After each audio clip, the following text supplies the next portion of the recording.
Het jy al gewonder hoekom dit lyk asof die verkeerde mense wen? Hoekom gebeur goeie dinge met mense wat nie kerk toe gaan nie en wat God glad nie eers dien nie? Hoekom lyk die lewe van die goddelose so glansryk terwyl ek wat glo in Jesus aanhou sukkel? Die vraag wat nie net in jou kop leef nie, dit is vrae wat nie net daar leef nie, dit leef in jou hart. En die goeie nuus is, Abba Vader is nie bang vir eerlike vrae nie, maar hy nooi ons om dit reg te verstaan.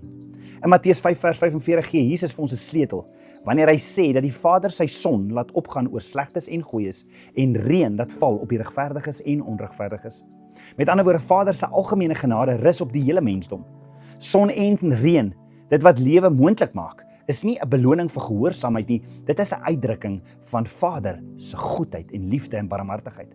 Maar Jesus sê dit nie om onreg te verskoon nie. Hy sê dit om sy volgelinge uit te daag om anders te leef, om nie net lief te hê vir die wat dit verdien nie, maar om lief te hê soos die Vader liefhet, sonder seleksie, sonder vergelyking. So in Maleagi 3 hoor ons hoe Israel kla en sê, dit help nie om God te dien nie. Hoor gou-gou, hulle fout was nie vra nie, dit was dat hulle tydelik voorspoed met ware seën verwar het.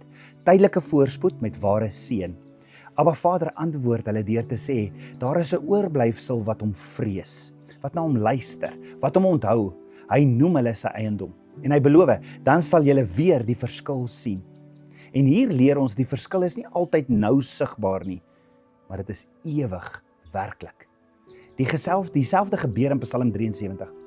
Asaf struikel amper oor die voorspoed van die goddeloses, tot hy Vader se teenwoordigheid en heiligdom binnegaan. Dan verander sy perspektief.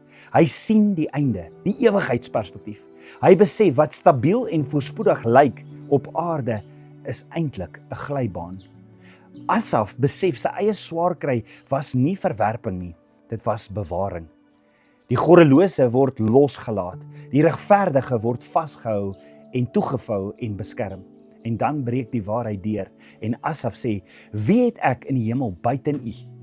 Hoekom? Hy kom tot die, hy vra nie hoekom nie, hy kom tot die besef, Abba Vader, die lewende God self is die beloning.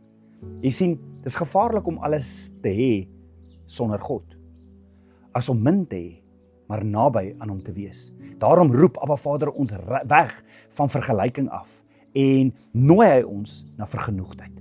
Soos Dawid in Psalm 37 vers 4 sê, verlustig jou in die Here, dan sal hy jou gee die begeertes van jou hart. Nie omdat dit altyd maklik is nie, maar omdat hy genoeg is.